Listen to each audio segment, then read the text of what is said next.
It's the Nacon MG-X Pro, the ultimate cloud gaming controller for Android. Let's take a look at this.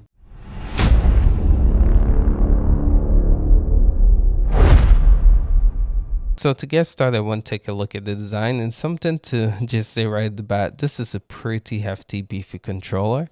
I mean, let me just bring my Xbox One controller here, and you guys will see the size of this, right? So again, if you thinking about like carrying this on the go, right? If you want to be portable, just know that this is a big controller to take with you. But I feel like it's big for a reason, and we'll get into some of that in a bit. But again, this is the controller. Again, has dual analog. It has your D-pad, which I feel like is really good.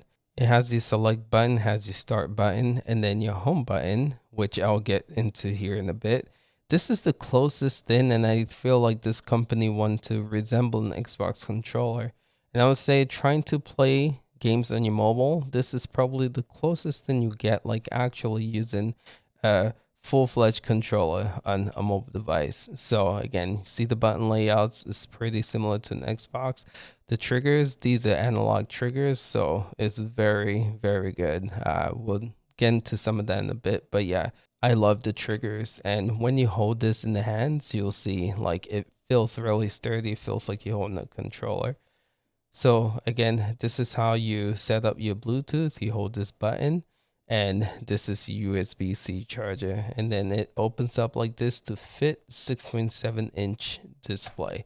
So again, this is the design of this, and I would say it's really impressive, but just take into consideration this is a big boy. So let's get into some specs. This device will work with any Android device, Android 6 and up. This has a battery life to up to 20 hours when charged, and yes, it's really, really good, and uses a Bluetooth 4.2 low energy connection. So that's the specs, and again, it's pretty easy to pair. All you have to do is just hold that button for 5 seconds and you're good to go. But once you paired, it's just like that, and you are connected and ready to go. So here we go. I have my Galaxy Fold 3 in here, and I would say this is probably the best controller that you can get for this phone. As you can see, the beautiful thing about it is like it gives you the whole screen. If you have another control attachment here, you can tell like it gets pretty close to the screen. But here, the beauty about it, you can see how far it is. But then it almost feels like you're holding a separate controller. I don't know how to explain it, but you get a lot of screen real estate with this, and it looks and plays really well. So we'll just show out Destiny running on Google Stadia in this device. Again, you guys just see how much screen real estate you get without feeling too cramped up to the screen. Alright, so here we go. This is some Destiny 2 running on this device, and as you can see, this is really fluid, really smooth. And again, the beautiful thing with this controller is almost like you're playing with a traditional controller, right?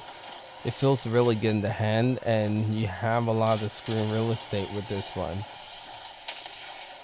But yeah, this runs really smooth, and Bluetooth wise too, you're not seeing a lot of latency here. You can definitely get some sweet headshots, and things work really, really well. Alright, so next we'll just show off some GFN running on here.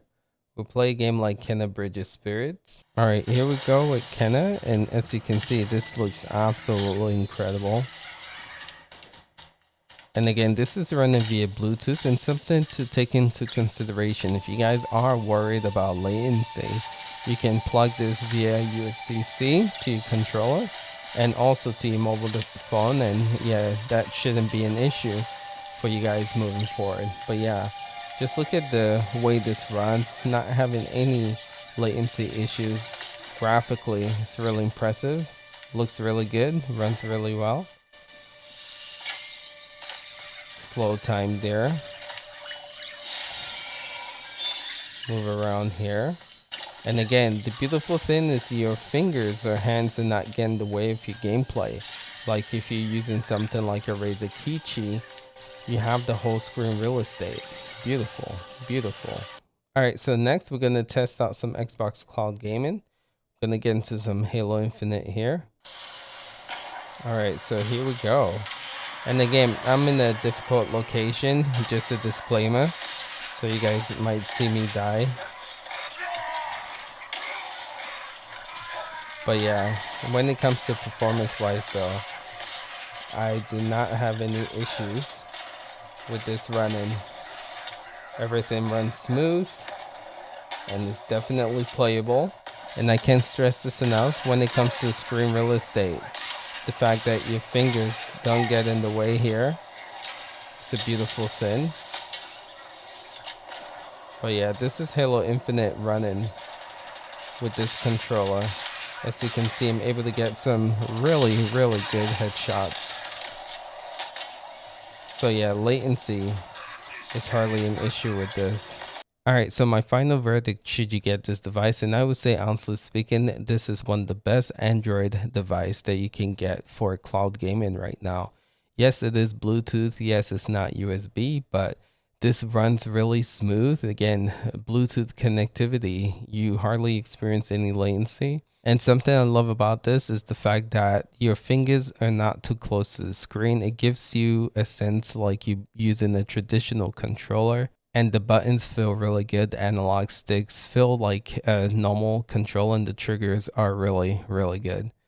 This controller grip is $79.99, so 80 bucks, and I would say that is not too expensive for what you're getting right here. So definitely would recommend this. And again, if you guys are looking for a good controller to cloud game on your Android device, definitely give this one a look. I would say just be aware of how big this is, right? Comparing it to an Xbox controller is pretty big, but I think for what you get out of it, it's worth the size. But yeah, that's all, fellas. Let me know what your thoughts in the comments below. Do you guys think this is something that you're going to be picking up for cloud gaming? Appreciate you guys. We'll catch you guys in the next one. Until next time, peace out.